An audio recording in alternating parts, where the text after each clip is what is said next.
nos toca la segunda conferencia del Pleno. Voy a pasar el micrófono a Alfonso Mora, que nos va a hacer la presentación del ponente. Bien, bueno, pues otra vez buenas tardes. Don Ángel Manuel Rodríguez González es la savia nueva de la Fundación Luis de Trelles, adjunto a la coordinación, y lleva adelante la buena marcha de los propósitos que requiere todo proceso de canonización.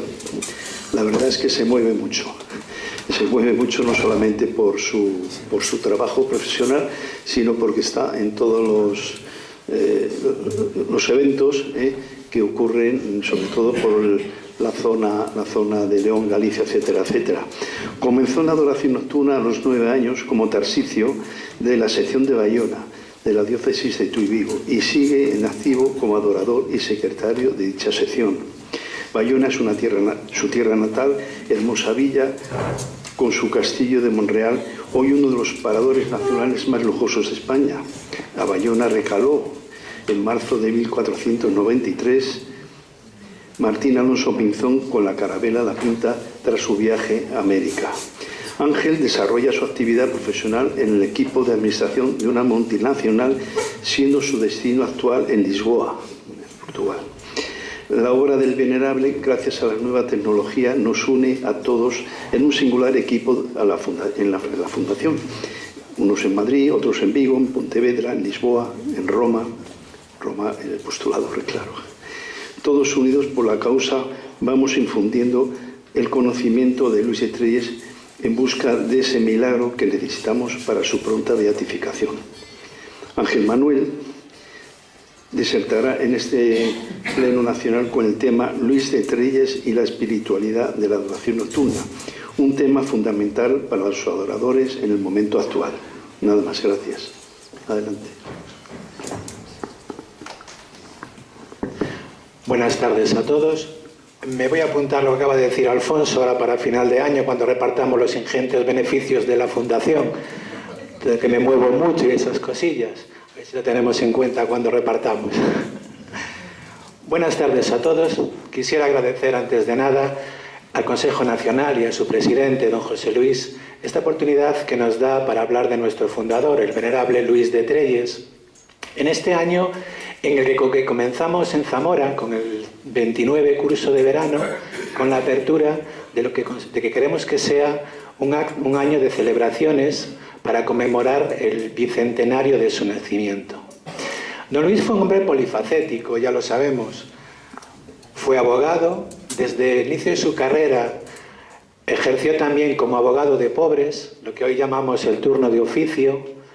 Fue comisionado para el canje de prisioneros en la Tercera Guerra Carlista.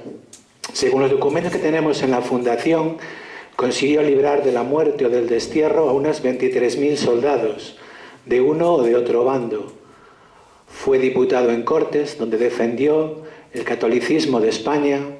Fue periodista, colaboró con muchos periódicos en España, pero quizás su gran obra es La Lámpara del Santuario.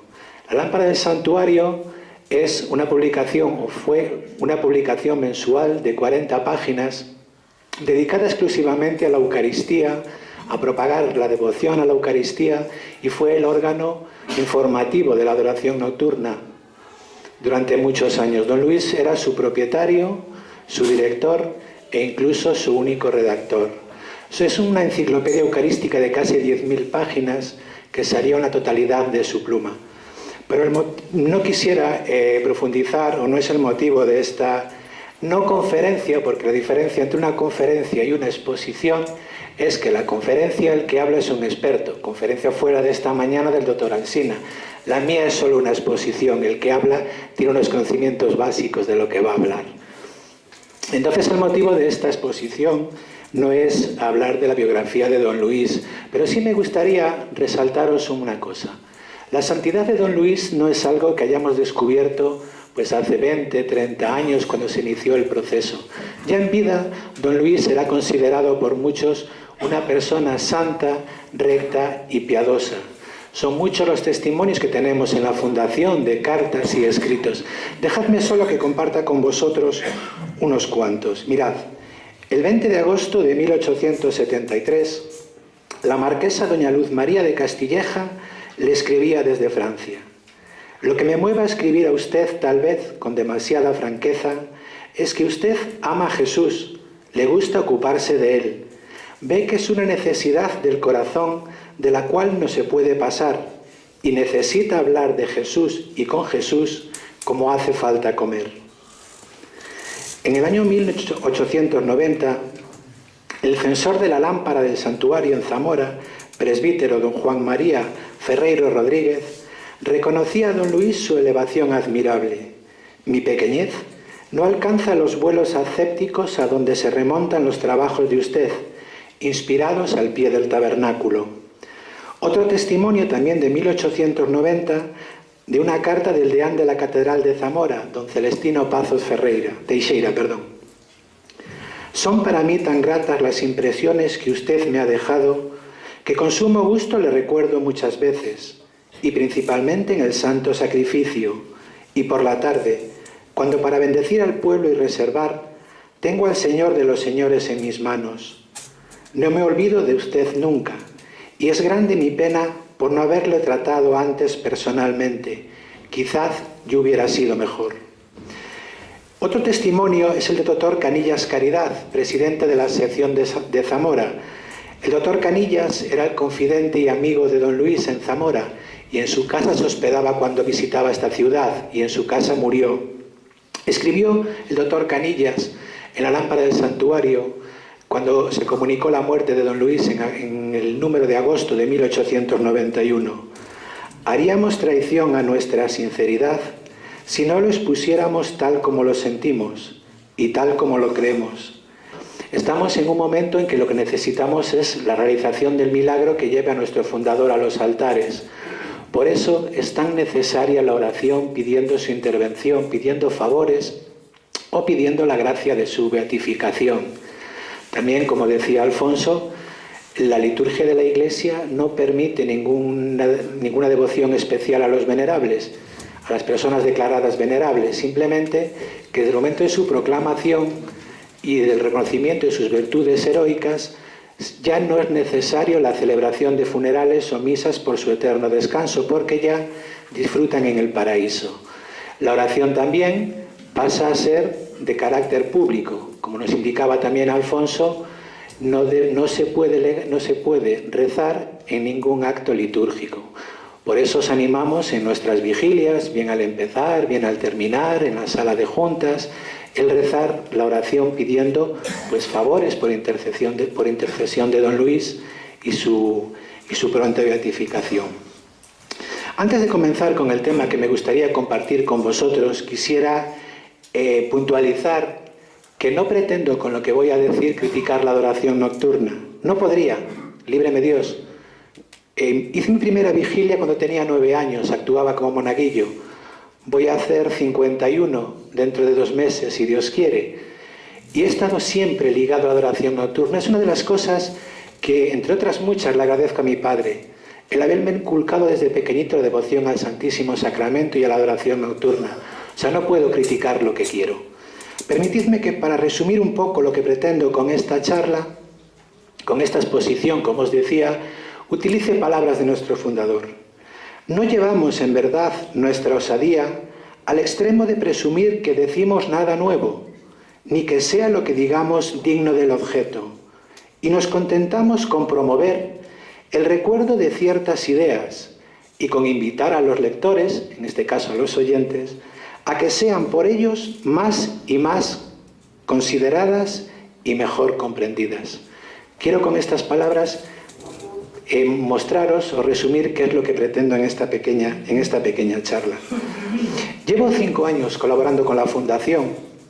Para mí la figura de don Luis fue un tremendo descubrimiento. Sí, había oído en mi vida como adorador cuando comenzó la causa, pero nunca había profundizado mucho en los estudios de don Luis. En estos 5 años, no tanto como quisiera por mi trabajo, porque vivo en Lisboa y el fin de semana es dedicar a la familia, pero sí he tenido oportunidad de profundizar bastante o suficiente en los escritos de nuestro fundador, asistir a conferencias sobre su figura o sobre la adoración nocturna, que era la niña de sus ojos, pero también fue la fundación que más le hizo sufrir, sobre todo al final de su muerte.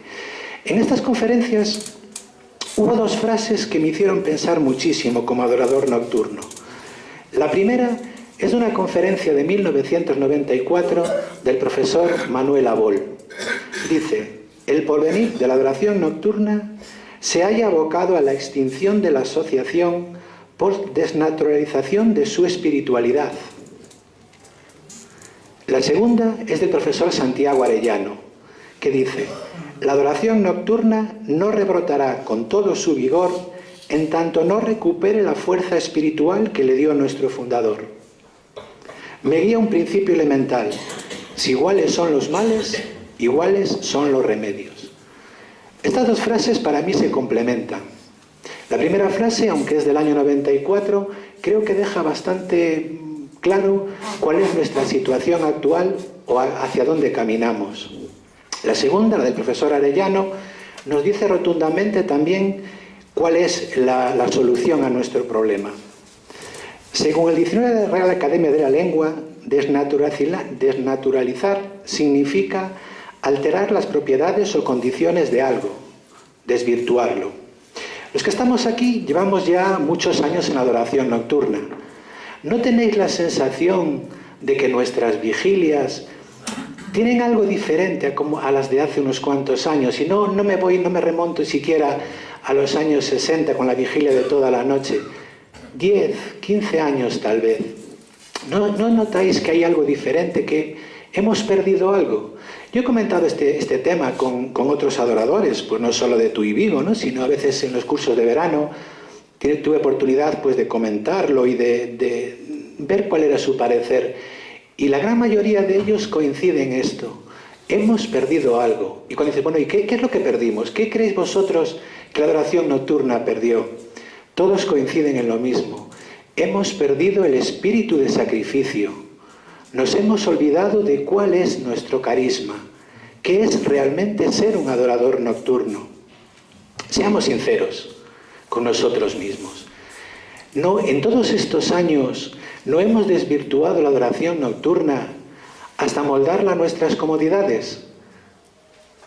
¿No es cierto también que alegando pues falsas actualizaciones y, entre comillas, actualizaciones, hemos hecho nuestras vigilias más cortas, más rutinarias, más vespertinas? Esta mañana lo comentábamos también. Asistimos a nuestra vigilia y nada más. Ya ni siquiera asistimos a vigilias extraordinarias en nuestras diócesis.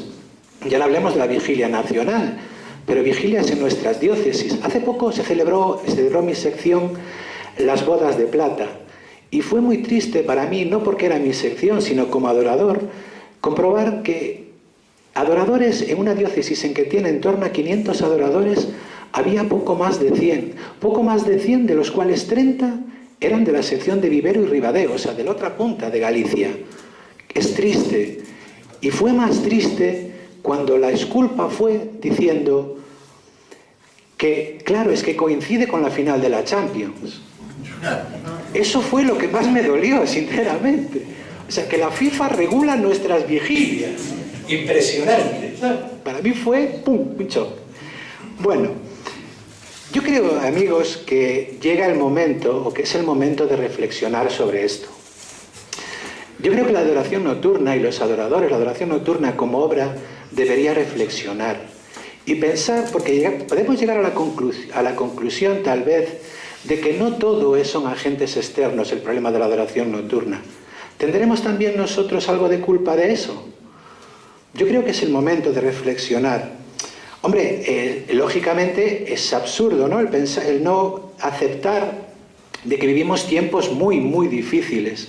Nos lo decía esta mañana el doctor Alsina. Esta misma mañana leía en El Mundo Digital una entrevista a un escritor, al escritor Aro, en el que decía que en la actualidad la religión más perseguida es el cristianismo. Mueren al año asesinados 150.000 cristianos. Vivimos en una sociedad difícil que perdió todos sus valores, ya no solo los valores cristianos, sino los valores morales y cívicos, donde todo lo que tiene que ver con el cristianismo crea incluso aversión, incluso odio, ¿verdad? Dentro de la propia Iglesia, el Papa nos animaba en el mes pasado de octubre a rezar todos los días el rosario, pidiendo por la Iglesia, para que la Virgen María la defienda, ¿no?, en estos momentos tan duros. Pues incluso en la Iglesia uno de los grandes problemas es que los cristianos, los católicos, hemos caído en la tibieza espiritual. Y muchos nos preguntaremos, lo de la tibieza espiritual lo oímos, pero ¿qué es lo que es la tibieza espiritual? Permitidme que lea un pequeño párrafo de un artículo que leí hace meses sobre este tema en Internet. Dice: la tibieza plantea una vida espiritual muy cómoda. No se cae en la tibieza de un día para otro. La tibieza empieza con una cierta relajación. No se deja la oración de golpe, sino que al principio se acorta el tiempo dedicado a ella. Luego la atención al hacerla, la preparación, la pureza de intención. La tibieza se convierte así en un proceso en donde la conciencia se va apagando, poco a poco, hasta llegar al punto donde ya no reclama, donde todo lo justifica, donde ya solo se ve la propia conveniencia. Dios nos libra, adoradores, de caer en la tibieza. Recemos mucho sobre este tema. Mirad lo que escribía don Luis en 1876 en la lámpara del santuario, en un artículo que titulaba La salvación de España por la Eucaristía. Innecesario parece consignar lo que todos saben, lo que todos deploran hoy en nuestra desgraciada patria. ¿A qué repetir una vez más que la impiedad, la corrupción de las costumbres y la falta de prácticas religiosas son causa de los muchos males que la providencia divina nos envía, porque quiere salvarnos y hacer útil el precio inestimable de la redención? No puede negarse que las naciones modernas han prescindido por completo de la intervención de Dios en los acontecimientos humanos, y que hoy la ciencia, las artes, la moral y la política quisieran hacer desaparecer de la tierra esa idea fecunda que todo lo explica, y sin la que los males físicos y morales no tienen razón de ser. Si este artículo lo cogemos, lo publicamos mañana en la prensa, está totalmente de actualidad. O sea, don Luis vivió también tiempos muy, muy difíciles, quizá tanto o más difíciles que los nuestros. Pensad que en el siglo XIX en España hubo 120 gobiernos, 9 constituciones, 3 destronamientos, 5 guerras civiles, 2000 revoluciones, el hundimiento del Imperio Español con la pérdida de Filipinas y Cuba, la persecución religiosa que terminó con 6 desamortizaciones en la que se incautaron los bienes de la Iglesia. O sea, también fueron tiempos muy complicados los de nuestro fundador, pero no se amedrentó. Salió a la calle con la lámpara propagando la devoción a la Eucaristía, porque estaba convencido de que solo la devoción a la Eucaristía podía salvar a la sociedad de su época. Por eso fundó la adoración nocturna en España, para luchar contra la tibieza de la fe, como medio para desagraviar tantas ofensas que se cometían contra el Santísimo Sacramento y para impetrar a Dios por la salvación de todos los hombres. Impetrar a Dios. Yo la verdad reconozco mi ignorancia. Yo no conocía la palabra impetrar hasta que comencé a leer a don Luis. Y al principio pensaba, bueno, impetrar por el contexto es pedir, rogar. Después, por curiosidad, la busqué en el diccionario. Bueno, el diccionario no, en Wikipedia, sabéis que ahora no hace falta el diccionario. Entras en internet, impetrar, brum, tenéis todo allí, ¿no? Pues impetrar significa pedir con ahínco, pedir constantemente. Y pedir con ahínco y constantemente la salvación de todos los hombres es una de nuestras obligaciones como adoradores, queridos hermanos. Es una de nuestras obligaciones. En nuestros días vemos que es muy complicado el captar nuevos adoradores. Hay adoradores que vienen a una vigilia, 2, después se van. Otra constante en nuestros plenos y en nuestras juntas es el problema de los jóvenes. Me alegré muchísimo de lo que dijo esta tarde el vocal de la juventud. Y estoy totalmente de acuerdo con lo que él dice. Una vigilia con los jóvenes, a nosotros, que llevamos ya muchos años en esto, os aseguro que vamos a aprender muchas cosas. O sea, yo tuve el placer de durante casi 10 años compartir con un grupo de jóvenes sus vigilias. Tuve el placer de organizar con ellos el Encuentro Nacional de Jóvenes en el 2010 en Vigo como conmemoración del Año Santo compostelano, y tenemos mucho que aprender de ellos, la verdad. Decía el profesor Puy, ahora en el curso de Zamora, que quizá uno de los problemas de la adoración nocturna es no haber sabido encontrar el punto medio. A los jóvenes les molesta o no les gusta la inmovilidad e incluso pues, la comodidad de las personas mayores. Y a las personas mayores no nos gusta esa energía, esa gana de cambio de los jóvenes, ¿verdad? Y yo creo que el problema que hemos tenido es no haber sabido encontrar el punto medio, porque de verdad os lo digo, nos pueden enseñar muchísimo, sobre todo en el tema de la oración personal. ¿Alguna vez os habéis preguntado cómo nos ve la gente de fuera? ¿Habéis preguntado alguna vez a alguna persona que viene a nuestras vigilias qué le parece la adoración nocturna? ¿Qué conclusión sacó de esta vigilia? A lo mejor nos llevaríamos una buena sorpresa. A lo mejor nos llevaríamos una buena sorpresa. Imaginaos que somos un grupo de amigos, 30, 40 amigos, y fundamos una peña futbolística. Vamos a seguir a nuestro equipo de comarcal o lo que sea, y el primer año decidimos que vamos a ir a todos los partidos. Fuera, en casa, a las asociaciones de peñas, a todo, lo damos todo ahí por nuestros colores. Segundo año en la Junta General decidimos que, bueno, esto de ir a todos los partidos, pues como que es muy cansado, no te deja un domingo libre, no puedes echar una partida con los amigos. Decidimos que vamos a ir solo a los partidos de casa. Pues alguna parte de los socios se va. Esto no es lo que esperaban ellos de una peña futbolística. Al tercer año decidimos que, bueno, lo de ir al campo de fútbol, hace frío, llueve, vamos a seguir la liga de fútbol sala, que juegan en un pabellón cubierto, los domingos por la mañana, no nos coge frío y todo esto. El resto de los socios a lo mejor también se va. ¿Creéis que a los que os gusta el fútbol? A mí el fútbol no me gusta, mi mujer está encantada con eso. A mí el fútbol no me gusta, pero a los que os gusta el fútbol, ¿os apuntaríais o os haríais socios de una peña como esta? ¿Veis un poco a dónde quiero llegar? A lo mejor es un poco exagerado, pero a lo mejor eso es lo que nos pasa. Mirad, hace 3, 4 años invité a una vigilia a un compañero de trabajo que por casualidad estaba aquí en Vigo. Él es portugués, Pedro Cruz, es un gran amigo mío, es un gran cristiano. Él fue delegado nacional de los escuteiros en Portugal. Sabéis que los escuteiros son los Boy Scouts y están ligados a la Iglesia Católica en Portugal. Pedro es una persona que me sorprendió porque es de las pocas personas que en una reunión de empresa, a la hora de la comida, se santigua, se para 2 minutos y bendice la mesa. En una reunión, en una comida de empresa. Yo la primera vez que lo vi me quedé muy sorprendido, ¿verdad? Bueno, pues le invité a nuestras vigilias. Además es el coordinador de la catequesis en su parroquia y todo esto, ¿no? Acabó la vigilia y le digo, oye Pedro, ¿qué te pareció la vigilia? Me dice, bueno...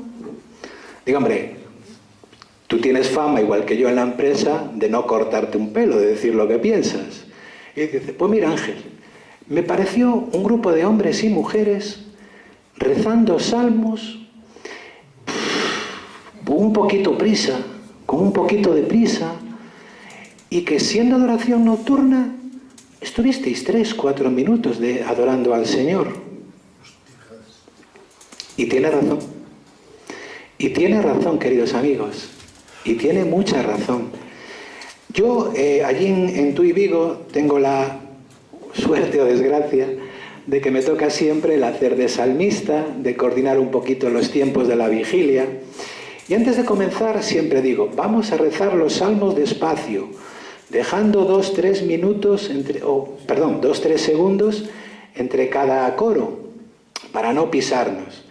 Los 2-3 primeros estrofas, bien. A la cuarta subimos en la moto, ¡buah! Y ya nos pisamos unos a otros, ya aquello no hay por dónde cogerlo. No lo hacemos intencionadamente, la verdad, pero es que llevamos tantos años haciéndolo que caemos en esa rutina. Don Luis en la Lámpara escribió montones de veces alertando a los adoradores sobre esto, sobre no caer en la rutina, sobre cómo debemos rezar. Escribía: el espíritu del hombre es tan pequeño que aun en las oraciones más devotas, luego que las repite muchas veces, pierde de vista su significado y las dice maquinalmente y sin intención. Mi reiterada invocación nace del convencimiento que rezando con reposo sentiréis en lo íntimo del alma la dulzura que produce una buena acción y esa quietud y paz interior que atestigua la presencia de Dios. Don Luis consideraba que el rezo del oficio divino era una manera de levantar nuestro espíritu, de ponernos en antecedentes o de prepararnos para nuestro encuentro personal con Dios. Ese es el fundamento de nuestras vigilias, queridos amigos. Nuestras vigilias son un encuentro personal con Dios. Escribía en 1876: para oír y atender es forzoso callar. La oración es conversación de Dios con el hombre. Rezando le hablamos y orando le escuchamos. Dice un amigo mío de Tuy Vigo, adorador veterano constante de asistencia ejemplar, que los adoradores nocturnos nos hemos convertido en rezadores en vez de adoradores. Es curioso, pero creo que tiene razón. Mirad, don Luis conoció la adoración nocturna en 1862, en Francia, cuando asistía a un encuentro, a un congreso internacional de las asociaciones de San Vicente de Paúl, representando a Viveiro. Cuando volvió a España, quedó enamorado de aquel modo de adoración a la Eucaristía. Y cuando volvió a España, decidió fundarla o instaurarla aquí en nuestro país. Fue muy complicado porque, imaginaos, en aquellos años revueltos, el buscar autorización para que un grupo de hombres, ya no digo hombres y mujeres, pero hombres, estuviese toda una noche en vigilia en una iglesia. No lo consiguió hasta la noche del 2 de noviembre de 1877, con aquella primera vigilia en San Antonio del Prado. Pero don Luis, que fue toda su vida un hombre que todas sus empresas y sus acciones las meditaba constantemente al pie del sagrario. Por eso, al método que él conocía, que era el habitual en Europa, el rezo del oficio divino, le añadió la media hora de oración meditable, o lo que es lo mismo, la media hora de oración personal. Tuvo que de alguna manera disfrazarlo en aquella época, porque claro, el tema de la meditación no estaba todavía como hoy en día está, pues al alcance de los seglares, o se consideraba que los seglares no eran las personas que debían hacer meditación. Por eso él le llamó la lectura, media hora de lectura meditable. Y esta es quizá, amigos, nuestro gran problema. No le damos importancia a la oración personal. No le damos importancia. Y como os decía antes, nuestras vigilias son un encuentro personal con Dios. Son el encuentro personal con Jesús. Debe de ser nuestro retiro espiritual, pequeñito, pero retiro espiritual de cada mes. Porque hay una cosa clara. No nos olvidemos que en nuestras vigilias, encima del altar, no hay ningún santo de madera o de piedra que nos evoque pues, la figura de alguien. No, está el mismo Jesús. Está el mismo Jesús que en su vida nos dijo: yo soy el pan de vida. Está el mismo Jesús que en el huerto de los olivos, antes de entregar su vida por nosotros, le dijo a los apóstoles: ¿no podéis velar conmigo una hora? Velad y orad para no caer en tentación. Es el mismo Jesús que antes de subir al cielo nos dijo: sabed que estaré con vosotros hasta el fin del mundo. Y lo cumple. Lo cumple porque a pesar de nuestra indiferencia, Él sigue allí en el sagrario, esperándonos y amándonos. Don Luis dedicaba largos ratos, como decíamos, a la oración ante el sagrario. Hay un testimonio de las monjas dominicas del convento de la Junquera, en Viveiro, que cuentan cómo le veían largas horas de oración ante el Santísimo Sacramento y cómo al terminar, sudando, se retiraba de la iglesia siempre de espaldas. Nunca le daba la espalda al sagrario, se retiraba con la mirada siempre fija en el sagrario. Por eso escribía en la lámpara también: animándolos a los adoradores a saber disfrutar de estos momentos íntimos con Dios. Escribía: ¿no oís la voz que sale del sagrario? Venid a mí, todos los que estáis agobiados de dolor y de tribulación, y yo os reconfortaré. Dulce voz que llega al fondo del alma y que nunca deja de escucharse en momento oportuno por el hombre de fe que viene abrumado al pie del altar. ¿No hallas cerca del altar una fuerza nueva que emana de allí y no te parece sentir la acción de una mano amiga que enjuga tus lágrimas y un bálsamo que te conforta en tu acerbada pena? Él nos animaba constantemente a eso, a aprender a disfrutar de nuestros momentos íntimos con Dios. Y la adoración nocturna lo está olvidando. Y ese es nuestro fundamento. Esa es la razón de ser de la adoración nocturna. Un siglo y medio más tarde, San Juan Pablo II, en esa preciosa encíclica que es Ecclesia de Eucaristía, que yo humildemente pues os recomiendo que leáis, e incluso que se debería en nuestros turnos de adoración pues leer y reflexionar, escribí algo muy parecido. ¿Cómo no sentir una renovada necesidad de estar largos ratos en conversación espiritual, en adoración silenciosa, en actitud de amor ante Cristo presente en el Santísimo Sacramento? ¿Cuántas veces, mis queridos hermanos, he hecho esta experiencia y en ella he hallado la fuerza, consuelo y apoyo? Aprendamos pues, hermanos, a disfrutar de estos momentos tan fundamentales en nuestra vida. Vivimos en un mundo donde vamos siempre corriendo contra reloj, un mundo lleno de ruidos. Por eso, esta imagen que veis... la tecnología.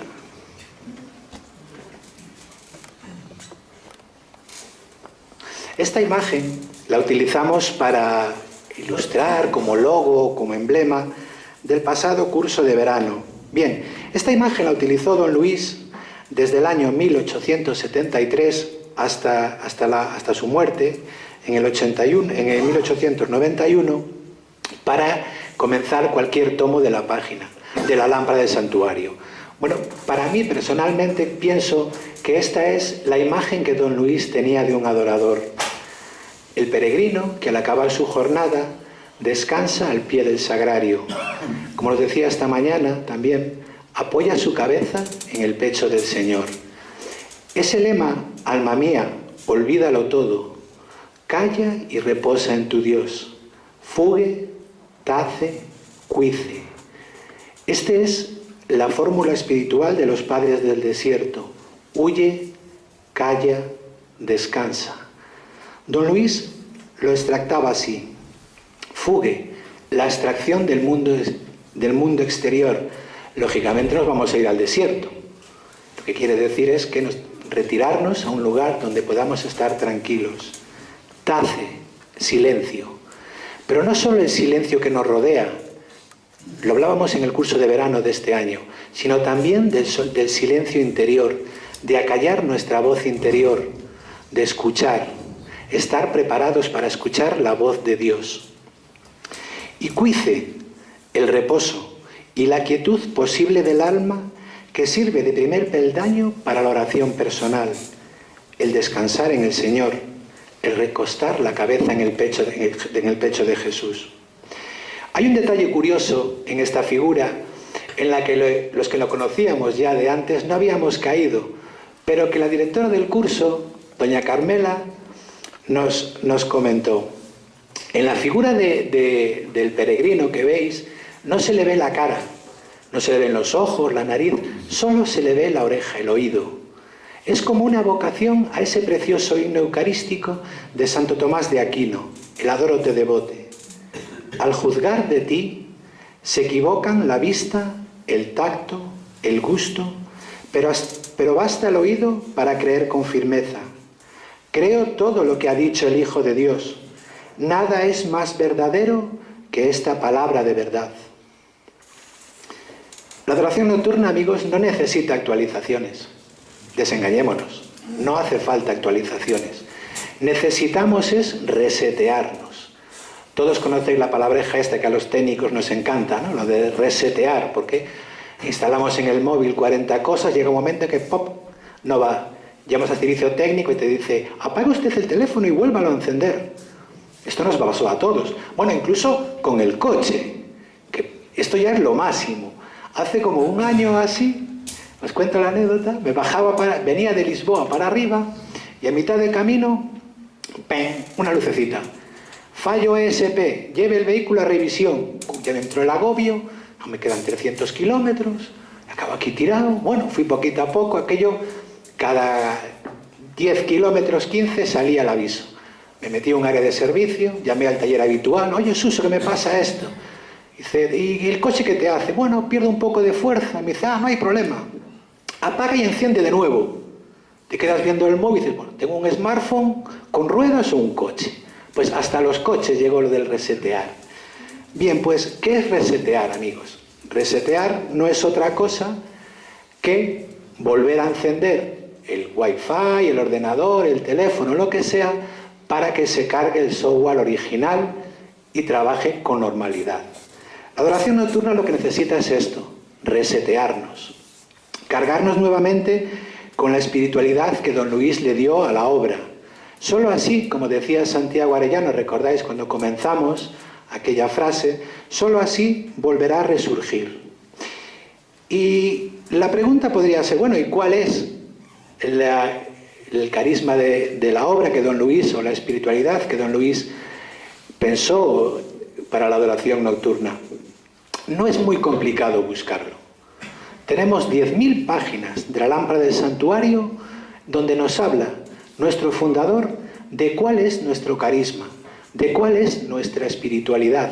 No hace falta hacer grandes congresos ni estudios, está todo ahí. Os propongo un juego de imaginación. Conocéis todos el libro Cruzando el umbral de la esperanza, ¿verdad?, de Juan Pablo II. Es un libro entrevista que se publicó en el año 1994, aunque si lo leéis ahora está de completa actualidad, en que un periodista italiano, Vittorino Messori, le encargaron entrevistar al Santo Padre, San Juan Pablo II, con motivo del 15º aniversario de su pontificado. Bien, pues este hombre preparó una batería de preguntas, como hacen todos los periodistas, para la entrevista con el Papa, pero resultó que cuando llegó el momento, la agenda del Papa no permitió grabar el programa.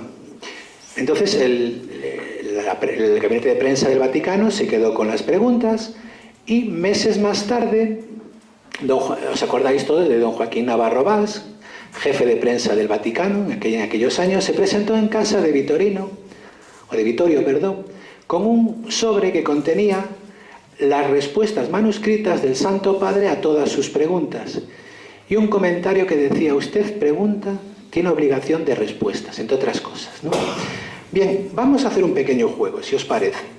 Vamos a pensar que nosotros somos el periodista, Vittorio Messori, o uno cualquiera, y que vamos a hacer una entrevista a don Luis de Trelles.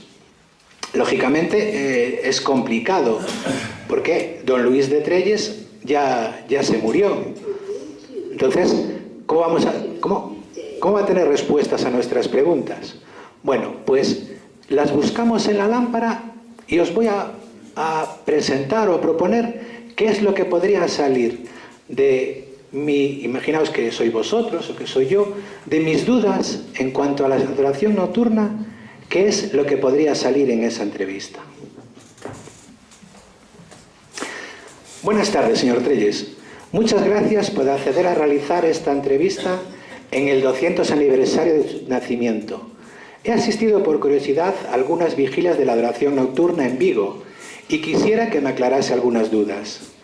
¿Qué es la adoración nocturna a Jesús sacramentado? La adoración nocturna es un ejercicio de oración a Dios con el doble fin de desagraviarle de las ofensas del hombre, de coadyuvar, cuanto lo permita nuestra flaqueza, a la conversión del mundo pecador. Cualquier hora es buena para adorar al Señor.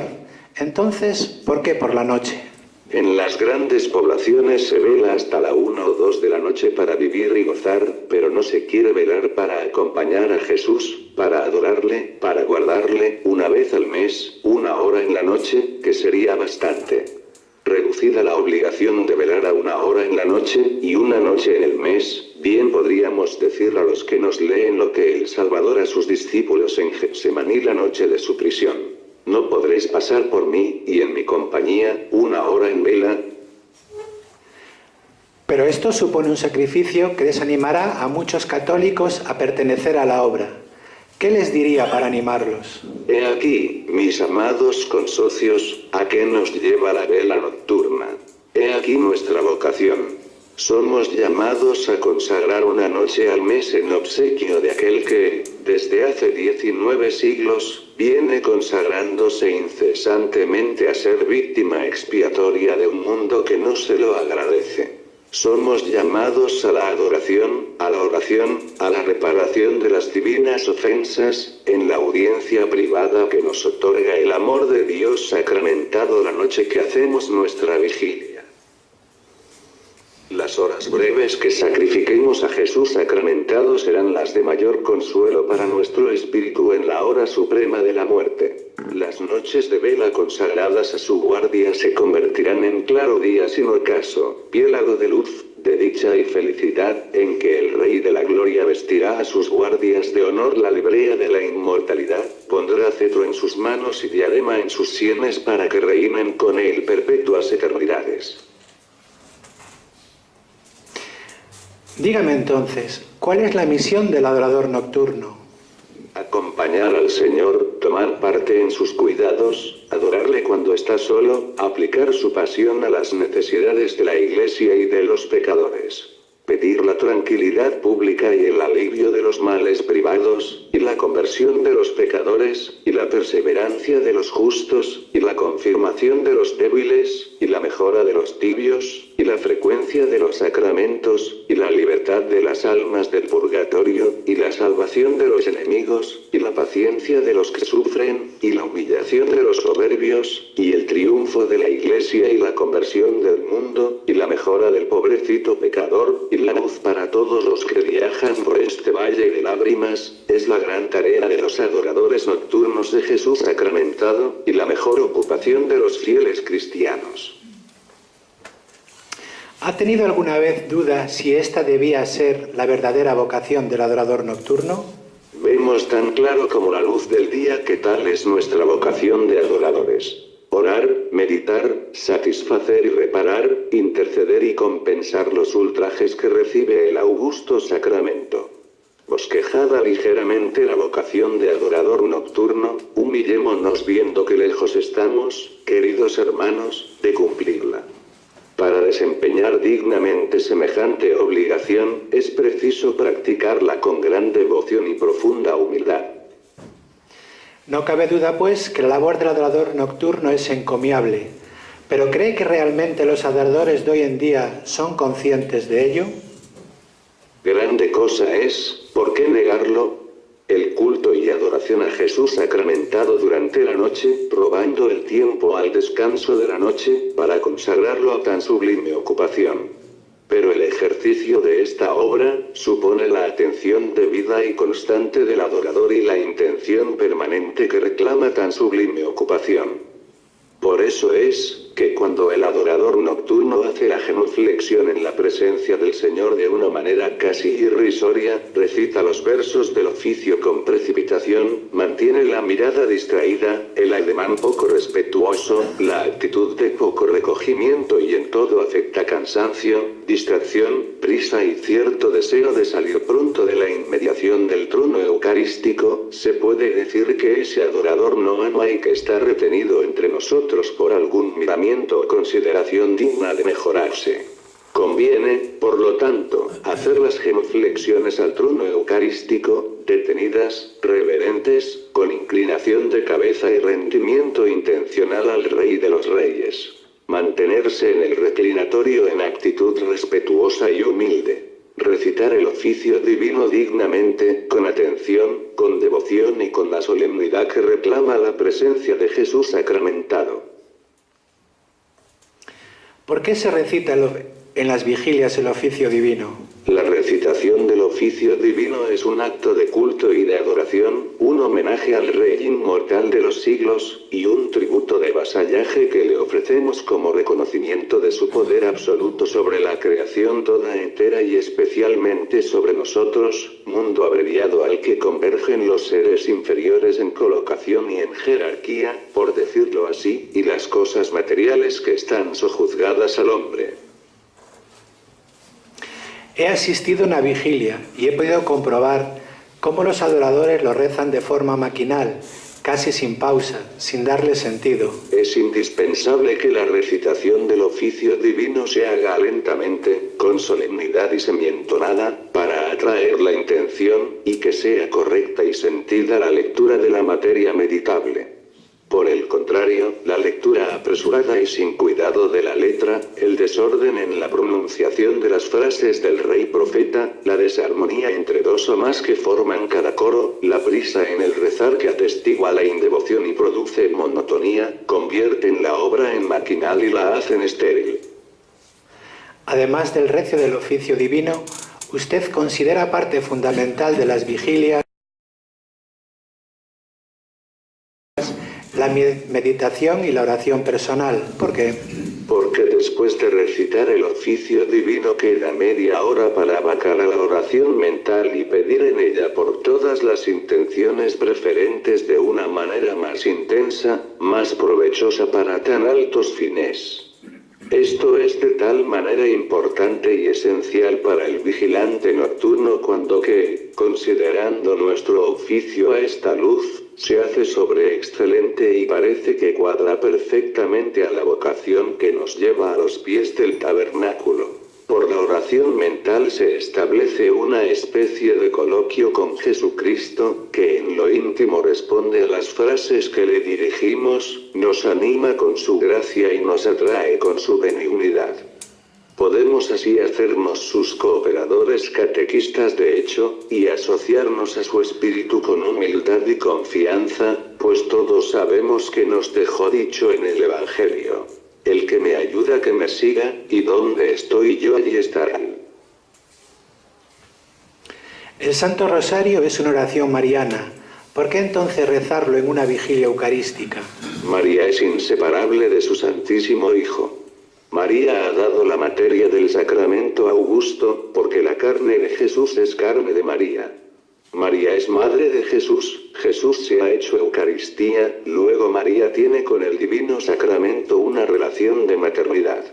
Maternidad especial, porque según nos enseña la fe, el cuerpo de Jesucristo fue formado por el Espíritu Santo de la más preciosa sangre de su Madre Santísima. De lo que se deduce que en la hostia sacrosanta está la carne y sangre de María, habiendo en el sagrario y bajo las especies algo que es de su Madre Inmaculada. ¿Qué es para usted la Eucaristía? La Eucaristía es el gran misterio en que la sustancia de pan y vino, sin dejar de subsistir los atributos, se cambia real y sustancialmente en cuerpo y sangre de Jesucristo. Es la prenda del amor divino, el milagro de los milagros, la obra por excelencia del Salvador, su don perfecto, el fruto de vida que nutre y fortifica el alma. Es la base, el compendio, el centro de toda religión, y de todas las relaciones de las criaturas con Dios. Muy bien. Para finalizar, ¿qué consejo daría a los adoradores del siglo XXI? ¿Cuántos motivos para ser modestos y humildes? Humildes y modestos porque no correspondemos a la excelencia de la vocación. Porque somos pecadores y deberíamos ser santos. Porque somos tibios y poco solícitos en el desempeño de nuestra misión. Porque a las veces somos pocos puntuales en nuestra asistencia a la guardia nocturna, posponiéndola por acaso a cualquier pequeño óbice con que nos disculpamos. Porque nuestra ordenanza y reglamento íntimo exige un amor a Jesucristo en que tal vez me aventajéis todos, pero que si por el mío se midiese el vuestro, dista mucho del afecto íntimo, apasionado y absoluto, que deberíamos sentir hacia el Señor y demostrarle en nuestro ejercicio nocturno. Tampoco debemos acobardarnos y retraernos porque las falanges adoradoras sean pequeñas e imperfectos los actos. ¿Qué hacer? pues hemos de procurar enmendarnos y poner en ello un serio y formal empeño, no sea que el Señor nos despida de su guardia real y que otro tome la corona. Pues podríamos seguir poniendo frases, buscando preguntas y frases, y siempre en la lámpara encontraríamos la respuesta. Perdonad, quería desconectar esto. Amigos, encontraríamos la respuesta. Recordemos la moderna y la comodidad en la que hemos caído. Parafraseando a San Juan 23, abramos las ventanas de nuestra asociación, dejemos que entre aire fresco, que se vuelvan a recuperar la espiritualidad que intentó don Luis inculcar a la adoración nocturna. Hagamos como el ciego Bartimeo, ¿verdad? En el Evangelio de San Marcos, dice el evangelista que cuando le dijeron ánimo, Él te llama, tiró la capa, dio un salto y se acercó a Jesús. No se puso a lamentar ni a decir, ayudadme, soy ciego, llevarme hasta Él. No, tiró la capa, dio un salto y se acercó a Jesús. Hagamos nosotros lo mismo. Tiremos la capa de lo que nos lastra, la capa de la comodidad, de la rutina, y acerquémonos a Jesús. Sí, decimos que somos pocos, ¿vale? Pues mira qué bien, tenemos que quererle mucho más y rezar mucho más. Y pedirle a la Virgen, la primera adoradora y el primer sagrario, que aumenten las vocaciones a la adoración nocturna. ¿Que somos mayores? Pues sí, hemos llegado hasta aquí, bendito sea Dios, otros tendrán que llegar todavía. Por eso nuestro esfuerzo es doble, y por eso también nuestra recompensa en el cielo va a ser doble. Nos decía esta mañana el profesor Alcina que el amor de Jesús es infinito, y Él está en el sagrario esperándonos, con un amor que lo desborda todo. Don Luis lo definía así: el amor de Dios es un mar inmenso que nos asedia por todas partes, de suerte que, así como el océano circunda la tierra y penetra por cualquier abertura que se halla en ella, así el amor de Dios nos rodea y entra en nuestro corazón, apenas accedamos a su invitación misericordiosa, solicitados por su gracia. Amor con amor se paga. ¿Vamos a ser ingratos con Él? Termino con una jaculatoria a la que don Luis tenía gran devoción y de la que escribió: la jaculatoria que nos preocupa es una alabanza a Dios nuestro Señor en el augusto sacramento. Significa un acto de fe, de esperanza y de caridad al huésped carísimo del sagrario. El católico que pronuncia dichas palabras atestigua su presencia real y he ahí el ejercicio de la fe. Conocéis la jaculatoria, por eso os pido, por favor, que respondáis a una sola voz, con fuerza, para que la gente se entere que la adoración nocturna no es algo que ya pasó, como nos decía esta mañana nuestro presidente, que estamos ahí, y mayores sí, pero tenemos mucha guerra todavía que dar. Esta jaculatoria no es otra que bendito y alabado sea el Santísimo Sacramento del altar. Muchas gracias por vuestra paciencia y comprensión.